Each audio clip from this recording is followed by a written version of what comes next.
All right, how's it going? Welcome back to another video here in the series on vector calculus. The first thing that you will hopefully notice on this board, and it's kind of the only thing that I'm not covering up here, is that the section title has changed. We are now moving on from surfaces and surface integrals to this new section here called div, grad, and curl. And not only is it exciting to move on to a new section, but it is at this point in the video series where we start to make a gradual transition in just the overall big picture goals of the video series. So before we go into anything, I want to first just kind of lay out what we've done so far and more or less where we're going, starting with this new section right here. Okay. So what we've done so far, so every video up until this point pretty much has dealt with looking at how we can generalize ideas from single variable calculus, right? And that started by looking at different types of functions and how we can generalize these types of functions. Then we talked about what it meant to differentiate these types of functions. And then we spent a lot of time talking about integration, right? So different ways that we can generalize the single variable integral that we learned in either Calc 2 or BC calculus or whatever you call it, right? And we spent a lot of time doing that.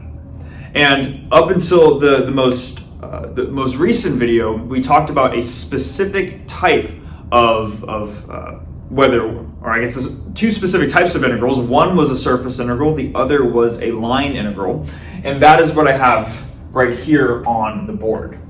But before I even go into that, and we'll get into that soon enough, I want to just quickly comment on something all the way in the very beginning from the course overview video. So in that video, we talked about how once we would move on from surfaces and surface integrals, that we would have this really quick section on geometrical properties of surfaces. And I actually recorded that video, and I already have that video saved, meaning that I could upload it whenever. But it kind of felt to me that as I was making the video, that it really just didn't make sense to just insert it as the next lecture in the overall video series. Because to me, once we have a good understanding of what flux is and what circulation is, the next natural extension is to begin to talk about these concepts like the divergence. We've already talked about the gradient, but the divergence and curl of a vector field. Okay. So what I'm trying to say is that I have that video, and if there is enough of a demand for it, I'm more than happy to upload it at some point in the video series. But I do think that the overall flow of the course just makes more sense if we start to talk about these new vector operators like the divergence and curl. Okay, so that's what I'm going to do, and hopefully that makes sense. That's why I'm skipping over that section. Now, to recap what we talked about in the most recent video, we introduced these two quantities right here, both the flux and the circulation of a vector field. And we had both a definition for what each of those quantities were, and that's what these integrals were right here.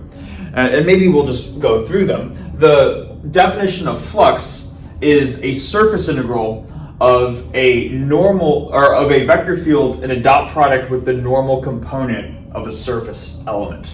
And this is kind of the compact, more common notation that we see, but if you want to write it out more explicitly, you could write out this ds area element as n hat dot ds, or n hat times ds, where the n hat vector points perpendicular to the plane mapped out by ds. Okay. So this was the definition for flux, and then for circulation over here, we introduced this as a line integral over the boundary of some surface. And if we're going to talk about the boundary of some surface, that boundary will inherently be closed, which is why we have a closed loop integral.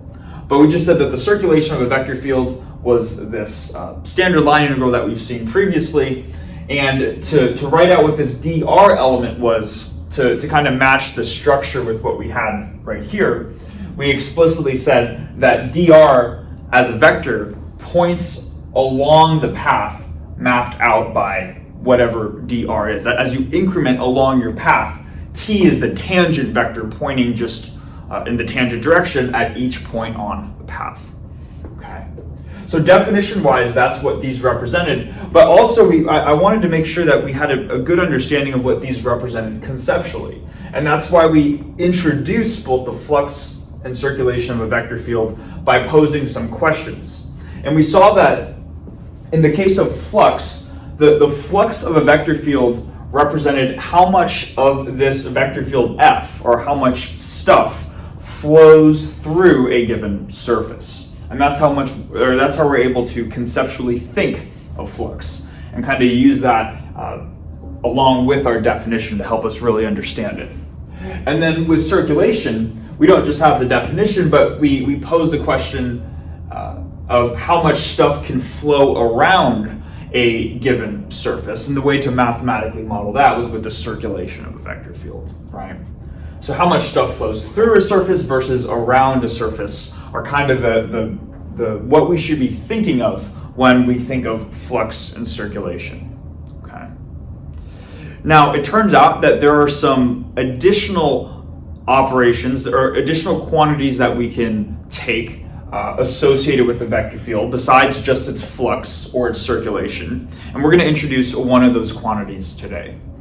I've been waiting to make this video for a while, given the channel name, so I'm excited to be doing this. So first thing that I'm going to do, in case you haven't been able to tell, we're going to be talking about divergence in this video. So first thing that I'm going to do is I'm going to write out the definition of divergence, and then we're going to go through that together.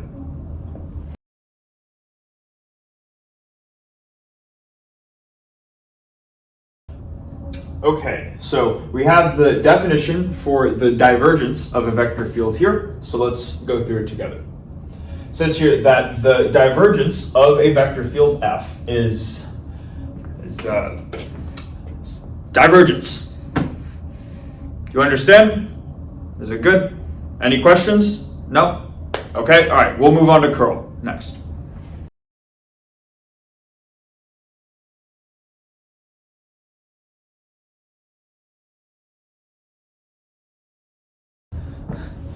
Okay, so in case you're confused at what that was, what I just showed, that divergence is the explanation that I first got for divergence when I first learned about it. Okay, and I know we haven't really gone into anything yet in this video, but I just have to tell the story about the channel name before diving into things. So when I first learned about divergence, it was actually not in a math class, but rather in a physics class. And the physics class was the first upper division physics class that I took in undergrad. It was an electricity and magnetism course. And for those of you who are familiar with electricity and magnetism kind of at the upper division undergraduate level, writing out equations using vector calculus operators is kind of like the base for all the equations, or pretty much all the equations that show up in that type of class. So naturally, what the professor did was he initially said, let's go through a vector calculus review. Now, I don't know if he just assumed that we already knew these operators, such as the divergence or curl of a vector field, or if he was just very excited to get into the actual physics and didn't kind of just wanted to skim over the math. Whatever the reason was, in one of the first courses, or one of the first lectures of the semester, the explanation that we were given for divergence is that divergence is, does a little hand thing and says divergence. And all of us that were sitting in the class were like, what the hell is going on? Like, what is going on? How are we supposed to, we had no idea what we were getting in for, but we kind of just all looked at each other and we started like laughing to ourselves, like this can't be real, right? This is not, we had no idea what we were doing because we hadn't learned divergence or curl before. And then after that point, it kind of just stuck in everybody's head within my own undergraduate cohort that whenever there was something that was supposedly obvious but wasn't, we would just say to each other, well, divergence is divergence. It's obvious. I don't know what you want me to tell you, right? And that is the reason for the channel name. It is this sort of inside joke from my undergraduate cohort. And I guess only the people in my cohort will know the full extent of what it means, but that is more or less the explanation for it, okay? Now, my goal is to not tell you that divergence is divergence, but rather to go through the actual definition. So let's do that, okay? The actual divergence of a vector field F is given by this expression right here. So let's make sure we understand this. Now, there are different ways that you'll see the divergence expressed, but I am purposefully writing the divergence of F like this for now, as div of F to represent the divergence of F.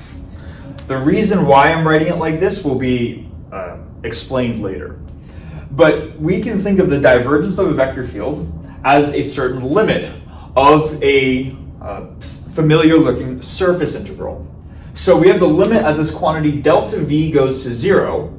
Then we have this fraction 1 over delta v. And then we have what looks like the flux of a vector field. And in addition to that, we also have a closed loop quantity, right? Or a circle around the integral, which implies that we're integrating over what would normally be called a closed loop if it was a line integral, but because it's a surface, this is an integral over a closed surface, S, okay? So how should we be thinking about the definition of the divergence of a vector field? Well, this is simply just a fraction that we have right here that we take the limit of. In the numerator, we have the flux, and the denominator, we have this delta V quantity, which represents like some amount of volume. And maybe let me draw something out right here. So if we have a surface, S, and this surface is closed, so meaning S is closed, then the surface encapsulates, it encloses some volume, V, okay? And that's what V represents here. And basically what we're doing is we're taking the limit as V goes to 0. So what you can imagine is we're taking our closed surface and we're shrinking it until it just reaches a point, more or less. So the divergence of a vector field is simply the flux per volume, or the flux density of a vector field. And that is the first big idea that I want to make sure that we have in our head. That's what the divergence is, the flux density of a vector field, okay? Now, the immediate thing that might come to our heads when looking at this definition right here is we're taking the limit as the volume within our closed surface goes to 0. And if this is in the denominator right here, aren't we dividing by 0, and doesn't the divergence just kind of do this thing? Right? Doesn't it diverge? And the answer is actually no. The reason why is because even though this denominator is going to shrink to 0, it turns out the numerator is also going to shrink to 0. And to understand why the numerator also goes to 0 in this limit right here, we're going to want to kind of return to our intuitive definition of what flux is. Flux is the amount of a vector field that passes through a given surface, right? But in the case where your volume gets progressively smaller, your closed surface is also getting progressively smaller. So the smaller your surface is, the less of a vector field can pass through the surface, right? Like for instance, if I had a bunch of arrows passing through this surface, maybe there are 3 arrows passing through this surface, as this enclosed surface, or as this closed surface shrinks, maybe it goes to here with a surface S and volume V. Now that my surface is smaller and my volume is shrinking, now only one of these arrows would still be able to pass through here, while the other 2 would now miss it. So as your volume shrinks, as your enclosed volume shrinks here, the flux passing through that volume is also going to shrink. So that's why this this fraction here does not just blow up or diverge. Okay. So hopefully that makes sense, at least conceptually, that, or definition-wise, this is what the divergence is, one. And then two, we should conceptually think of the divergence as the flux density of a vector field. What is the flux at a given point along the overall, or within the overall volume, I should say. Okay. Now, naturally, we might be saying, okay, sure, I can sort of understand that, and I can understand that delta V goes to zero, and I can sort of understand how the flux goes to zero as this surface shrinks. But how do I actually go about calculating the divergence? How is this useful for calculating the flux density? As you can imagine, if you have a numerator and a denominator going to zero, that immediately screams L'Hopital's rule, and you can imagine this is going to get pretty ugly pretty quickly, because we saw calculating the flux of a vector field in the previous video was already long enough, right? So it's at this next point where I'm going to draw out a diagram here, and we're going to go through a proof that can help us understand how to actually calculate the divergence of a vector field F.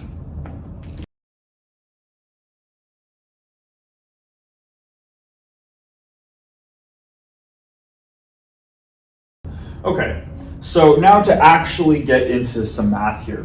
What we're going to do is we're going to use this specific example as a proof of concept to show how to actually calculate the divergence of a vector field, so you don't have to go through applying this definition every time you want to calculate it, okay?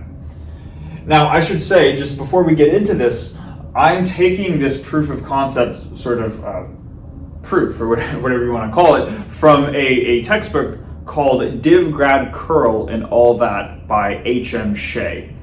It's a great book. It's compact, and it gets right to the point in explaining what the gradient, divergence, and curl of a vector field are, and it's what I used when I was first learning vector calculus. So I'd highly recommend checking that book out itself, and we're taking this proof of concept from that book. So the second thing too is that the closed surface that we're looking at in this case is a closed off cube that it contains some volume, but the expression that we're going to ultimately get to will apply for any closed surface. We're just using a cube in this instance because we're going to see that it makes the math pretty simple. Okay. So what I want to do to start out is to rather than try to compute just the divergence of a vector field through this cube, let's just start by computing the flux of a vector field through this cube. And if we were to break it down even further from that, the overall closed surface is itself a cube. But notice that there are 6 individual faces on the cube, and each of the 6 individual faces could be thought of as subsurfaces of the cube. So if I wanted to calculate the flux throughout the entire cube, I could calculate the flux through each of the 6 individual surfaces and then add up their total contributions. So that's kind of what we're going to do. And you'll see what I mean here in a second. But what I want to first do to keep this simple is let's just calculate the flux of some vector field F through the very first frontmost face of the cube. So if we imagine a cube's right here, the face that's whose area is kind of like in this plane right here that's closest to us, we're going to call that S1, and that's the surface that we're going to find the flux over. So in other words, I want to find the flux over that frontmost face, S1, and I want to find the flux of F. So that's going to require F dot n as we integrate over S1. Okay. Now, what I can do here to simplify this a little bit is I can rewrite the integrand slightly.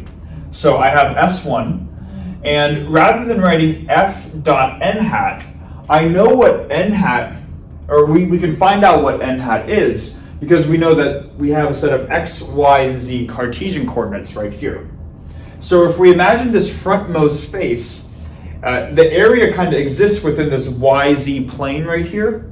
So normal vector, the unit normal vector, that is perpendicular to this plane, perpendicular to the YZ plane, is pointing in the positive x direction.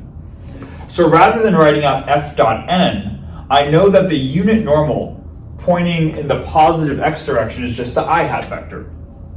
So I can rewrite this as f dot I hat, like this, ds. And then just in terms of notation, I can simplify this a little bit, because if I were to take the dot product between f and I hat, that's just going to give me the x component of my vector field. So rather than writing f as a vector field, we can just write out the scalar quantity fx, which is the x component of our vector field f. And we're going to integrate that over ds. Okay. So this is what we have so far. And I think what I actually want to do, let me just write this definition, or this integral, down here, because we're going to need a little bit of space. So right now I'm integrating over S1, and I have just the integral f of x ds. Now what I can do here is, rather than try to evaluate the integral explicitly, I can more or less approximate the integral. And here's how we're going to do it. Normally, if we were evaluating this integral, we were going to take this scalar function f sub x and add it up over this frontmost face of the cube.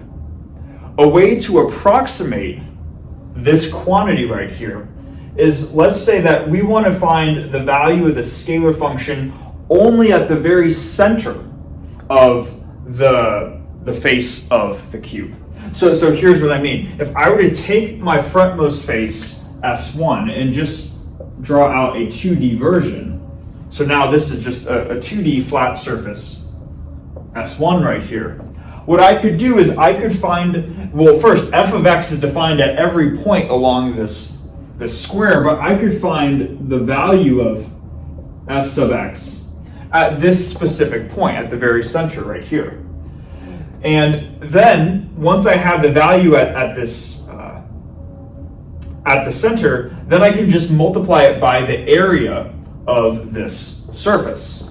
And if this surface right here, S1, exists in the YZ plane, then the width is going to be delta y, and the height is going to be delta z. So we're approximating this by assuming that f of x is constant over the course of the entire surface, rather than varying from point to point. Now this might seem inaccurate, right?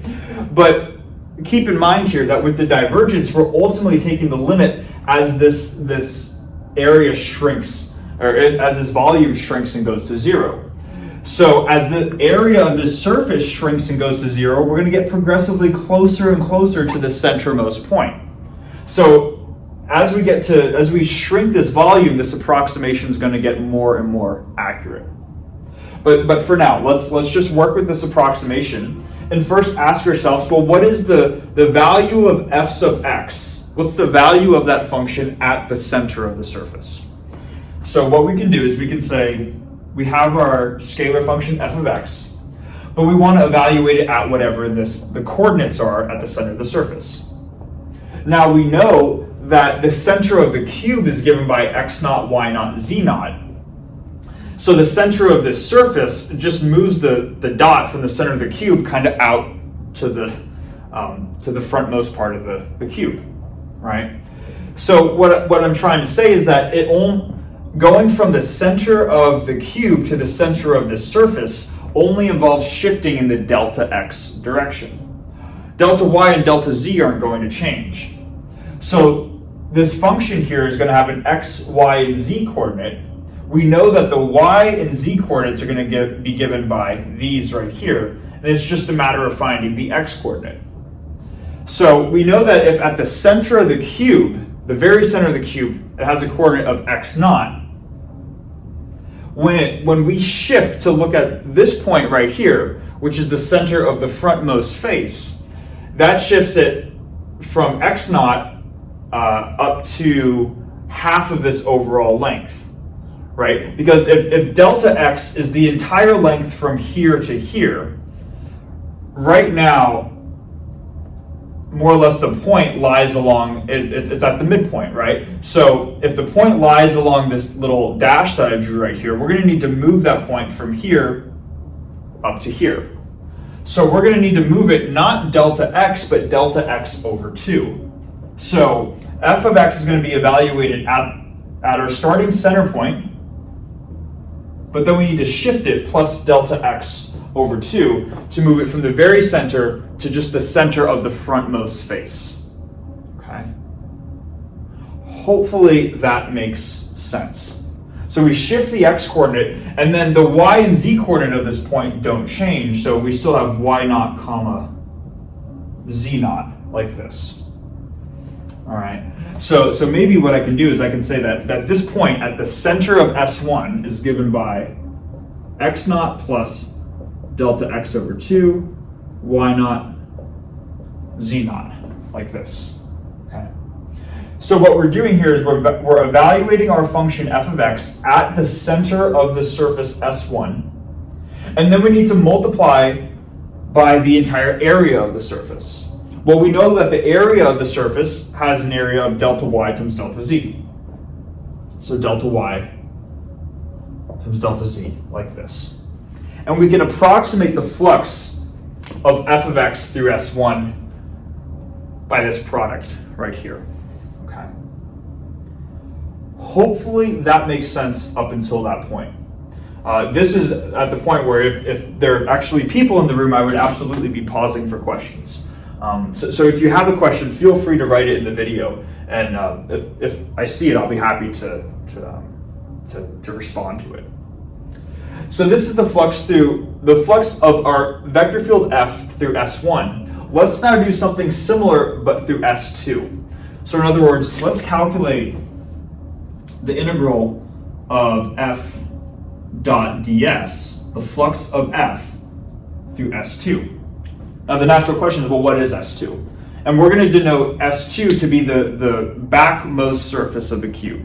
So if the frontmost is S1, the backmost is S2.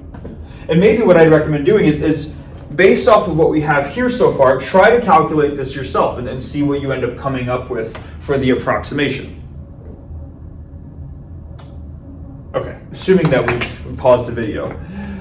What we can do here is if we were to focus on this, the backmost surface, the unit normal vector here is going to be the vector that is pointing outwards from the cube, and that points not in the positive x direction like the frontmost surface, because going out of the cube meant going in the positive direction for S1. Now that we're working with S2, going out of the cube means going this way, it goes into the board. So f dot ds over S2 is the same thing as f dot negative I hat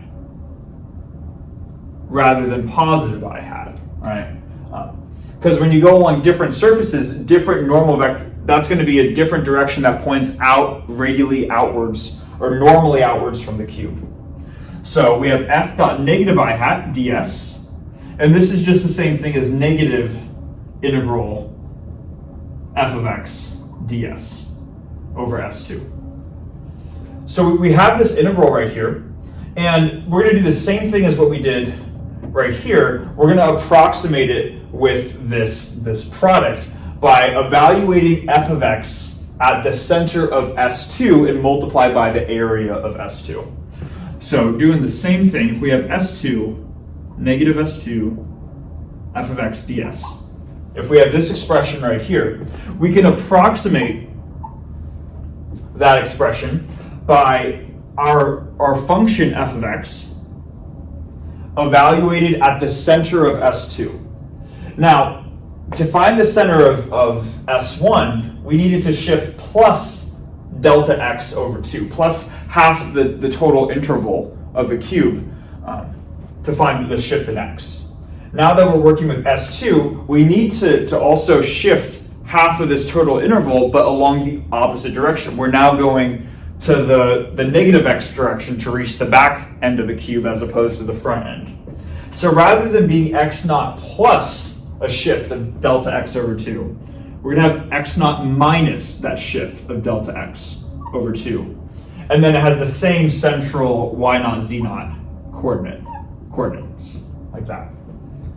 So this is the value of f sub x evaluated at the center of our surface S2, that backmost square.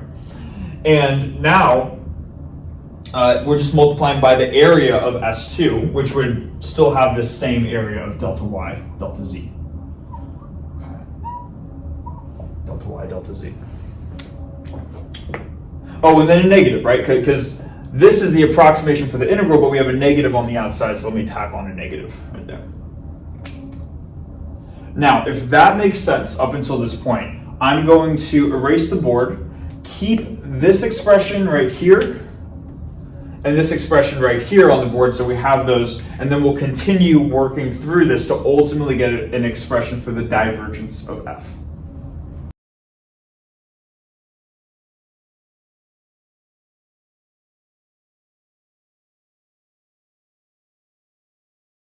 All right, so now to continue with where we left off, this is what we just established for the approximate values for the flux of S through the frontmost surface S1 and the backmost surface S2.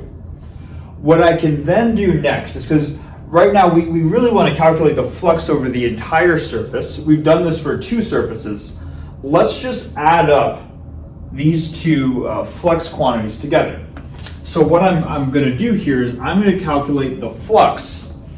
So in other words, I'm going to calculate f dot ds, not over just S1 or not just S2, but the sum of them. So I'm going to write S1 plus S2 like this. And if we have an approximation for each of the individual fluxes, then we can approximate the flux over the sum of those two surfaces by just summing these two components together, right? So what I'm going to have is I'm going to have my first quantity, which is f of x at x naught plus the shift plus delta x over 2, y naught, z naught, sorry, this is going to be a little bit of writing, delta y, delta z, plus this component right here. But because this component has a negative sign, because the unit normal pointed in the negative I hat direction, I'm not going to add them, or I'm going to add the negative, which is subtracting. So then I have minus f sub x, x naught minus delta x over 2, y naught, z naught. And I think what I'm going to do, I'm actually going to, they both have a factor of delta y, delta z, right?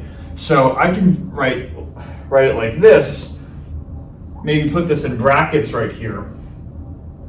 Yeah, let's do that. And then multiply the entire thing by delta y, delta z, because they both have that, that incremental area factor, right? So now what we're going to do is we're going to make a couple of interesting manipulations. The first thing that we're going to do is we're going to multiply the this overall right-hand side here by 1, by multiplying the top, or by multiplying it by a fraction. Or in the numerator, we're going to have delta x, and the denominator, we're also going to have delta x, okay? So it's going to look like this. So haven't done anything here, just multiplied by the number 1. And now what we can do is, let's not try to just calculate the flux of f through these two surfaces, but let's try to calculate the flux per volume. Or in other words, we're no longer going to approximate the flux of f, we're going to approximate the divergence of f. So here's how we're going to do this. If we want to approximate now the divergence of f, I'm now going to write that the divergence of f, or here, let's do this. Let's write that, let's actually do this in one line. So in order to go from approximating the flux to approximating the divergence, I need to divide by this delta v factor. So I'm going to do that on both sides. So I'm going to have 1 over delta v right here. And then I need to have times 1 over delta v right here. Okay. So again, just multiplying some factor on both sides, but conceptually we're going from approximating the flux of f to approximating the divergence of f here. And now let's just ask ourselves, well, what is delta v? Well, delta v of this overall cube is just the product delta x times delta y times delta z, right? So I'm going to replace delta v here on the right-hand side with that product. So instead of 1 over delta v, I'm going to have 1 over delta x, delta y, delta z. And we might see that some things are going to start to cancel, right? So I have that factor in the top, and I have that factor in the bottom here. And let's see what I'm overall left with. So I can say that on my left-hand side, I have this overall factor here. This is supposed to conceptually represent the divergence before we take the limit. So I'm going to write that the divergence of f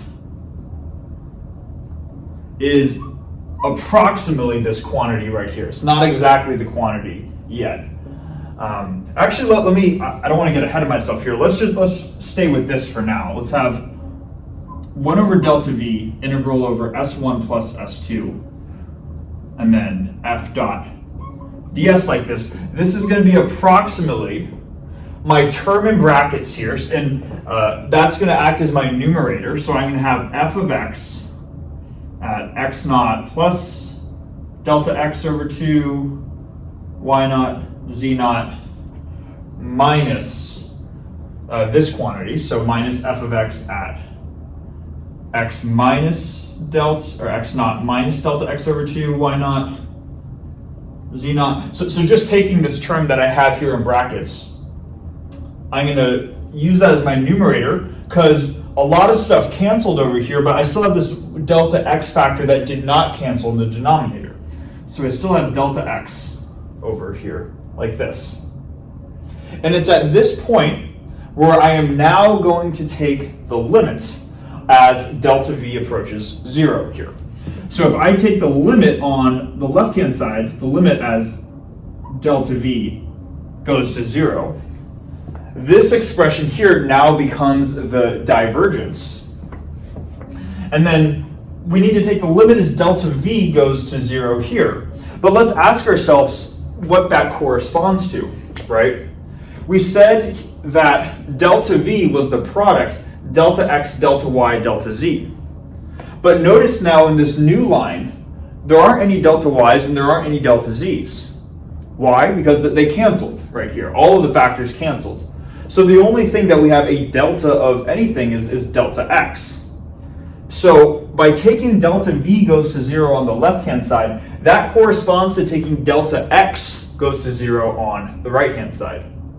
If we had delta y and delta z, we would include those in our limit, but we don't have those. So the only thing that's really going to 0 that's left over on this right-hand side is, let's make this approximation sign maybe a little smaller so we have room here. We could say this is approximately the limit as delta x goes to 0 right here. Okay. And once we take the limits now, and taking the limit is important because up until this point we've been saying that the left-hand side is an approximation of the right-hand side. We approximated integrating or finding the flux over some face of the cube by just finding the value of its normal component at the center of that surface and multiplying by the area of the surface. But now what we're doing when we take the limit as delta v goes to 0, now this cube just progressively gets smaller and smaller and smaller. And now all of a sudden in the limit as delta v goes to 0 and in the limit as delta x goes to 0, this side right here no longer becomes an approximation but actually equals what we have on the left-hand side. Okay? So it is the limit that allows us to replace this approximation sign with an equal sign. And now let's see what we have here on the left-hand side, which I've been trying to write for a little while. This right here, that's just the definition for the divergence of our vector field f, like this. And now instead of an approximation sign, I'm going to write an equal sign. And let's see what we have over here. On this right-hand side, we have something that might look kind of familiar, right? This is just f of x, f of x evaluating at some position minus f of x evaluating at a position slightly before that due to these shifts right here divided by that shift, delta x. right? Because the overall shift between the starting point and the ending point, in other words, plus delta x over 2 minus negative delta x over 2 is just the overall delta x. This is another way, this right-hand side, this is another way of writing the partial derivative of f with respect to x, evaluated at the center of the cube. Okay? And if that doesn't make sense, maybe just write this line out by itself and see if you can convince yourself that this right-hand side right here is really the partial derivative of f of x with respect to x, evaluated at x naught, y naught, z naught. Okay? So, we've done a lot of math here, and this is what we've ended up getting. Now, we want to keep in mind, though, we're saying, okay, is that really the divergence? You just take the partial derivative of fx, differentiate it with respect to x, then evaluate it at x naught, y naught, z naught. And the answer is, well, if your only two surfaces were S1 and S2, that would be sufficient. But keep in mind, we want to find the flux over the entire cube. So not just the frontmost surface and the backmost surface, but the leftmost, rightmost, topmost, and bottommost surfaces. We want to add all of those together. With S1 and S2, this is what we got. But maybe imagine S3 is the leftmost surface and S4 is the rightmost surface. What that would do then is just kind of generalize what we already have right here. And I think what I want to do is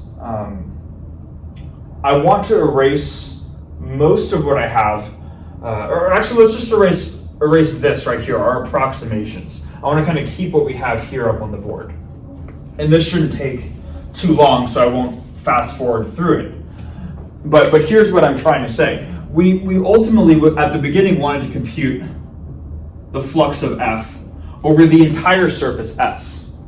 That can be computed by looking at the flux over S1 plus S2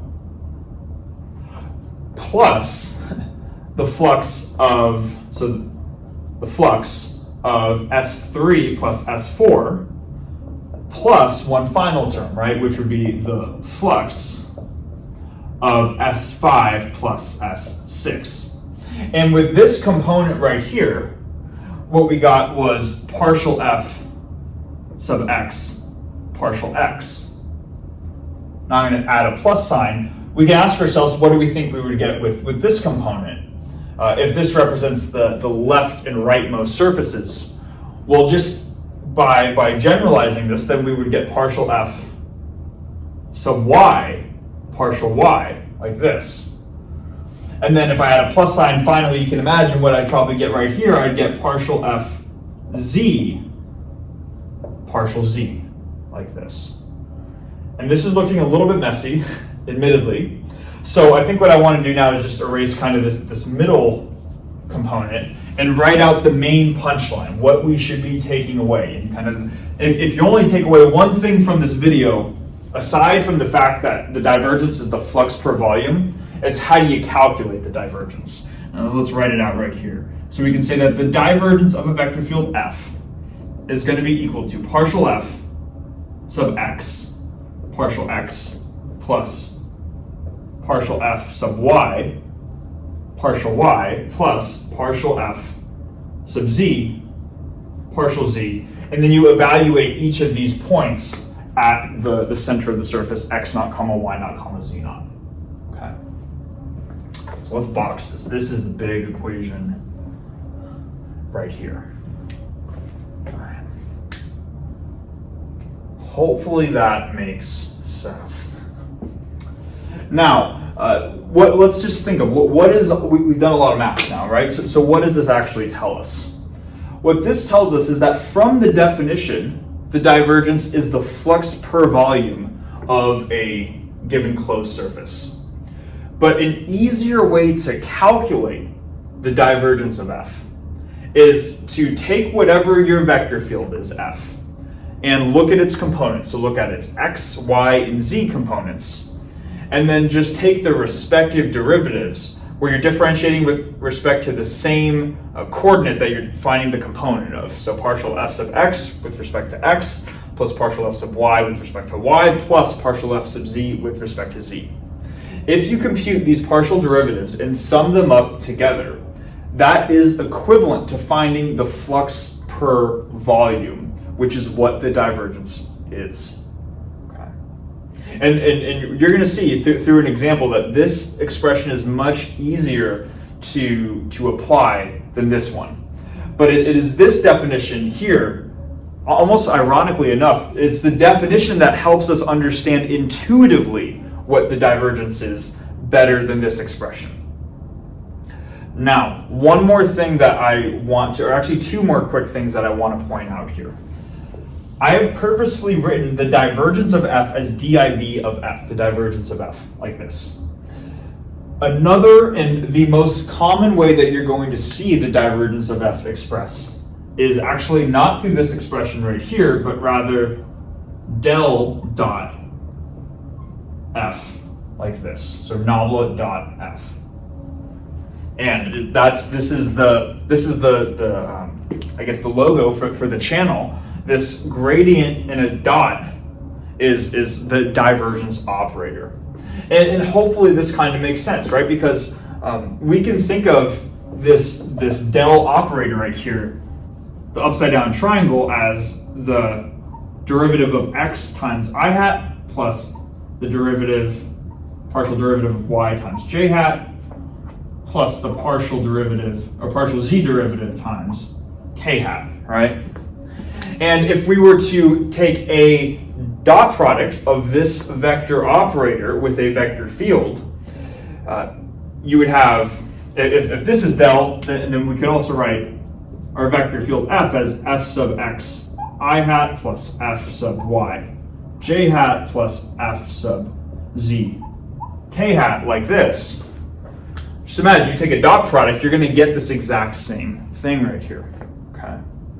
So it's through this notation that kind of gives us a clear idea on how to compute the divergence. The reason why up until this point I did not write the divergence this way is because when we write the divergence this way, we get too lost in just how to compute the divergence efficiently. And we can lose sight of what the divergence actually is. It is the flux per unit volume, okay? So, or the flux density of a vector field, all right? And what you're gonna see a lot of resources do is when they introduce the divergence of a vector field, they're just gonna introduce how to compute it while missing the conceptual flux density picture that's really important, not only for your own understanding, but when we get into later integral theorems. All right.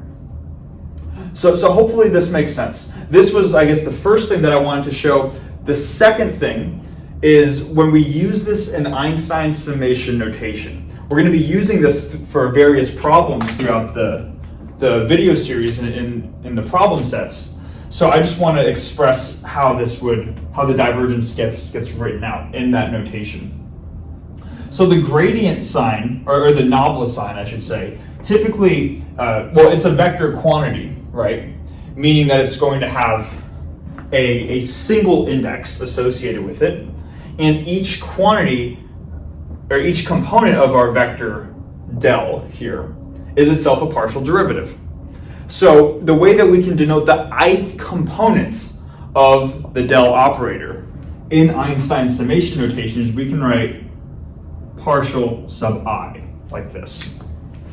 And what this corresponds to is take the derivative, the partial derivative, with respect to whatever your ith coordinate happens to be. All right. So this is how we could write out this quantity right here. Then we have the dot product, and then we have this second vector right here.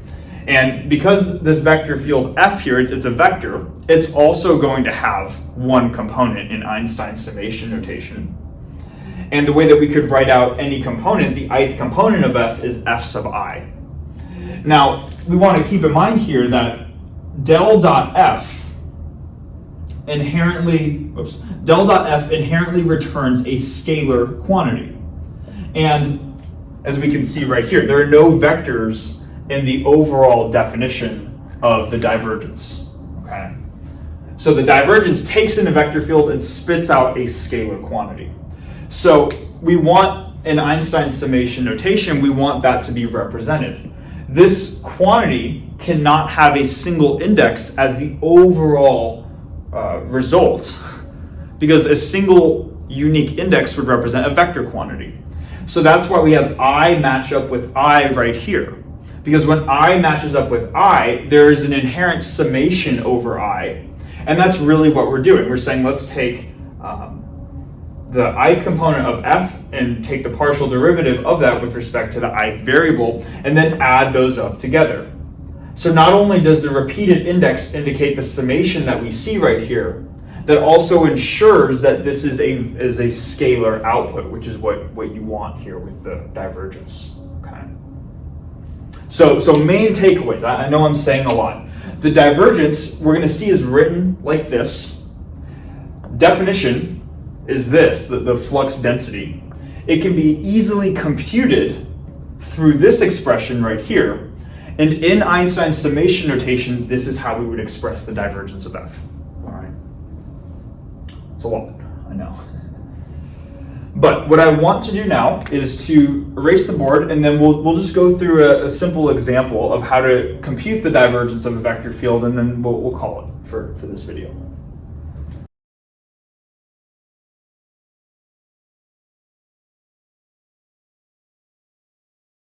Okay, so to make sure that we understand everything, let's just go through a simple example where we want to calculate the divergence of this vector field f right here. Now, when we calculate the divergence of f, we know that we want to find the flux density of f at a given point.